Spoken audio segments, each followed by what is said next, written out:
Thank you, everyone. Hopefully you all are enjoying the conference.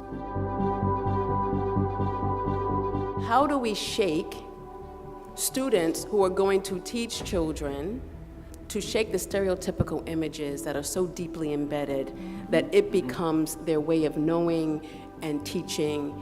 How do you unearth that? How do you interrupt it? To leverage the popular cultural interests of young people within the context of their literacy and learning. Not just good for teacher education students, but good for all students, providing people the opportunity to think critically and engage civically.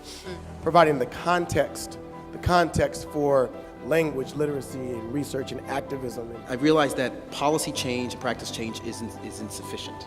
We also have to do belief change, culture change, right? And I think that's really important when we think about who are the stakeholders. You know, who are the people that we're going to for decision making, for knowledge production? Who are we listening to? And oftentimes the students, the youth, the parents, family members, those are the individuals that get silenced.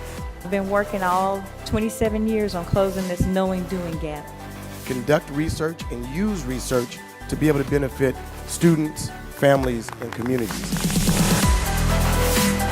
How do people do this in this space to help their kids be successful on standardized work as well as just work in the classroom? The answers are in the people. Yes. The answers are among the people, and we've heard this from our colleagues.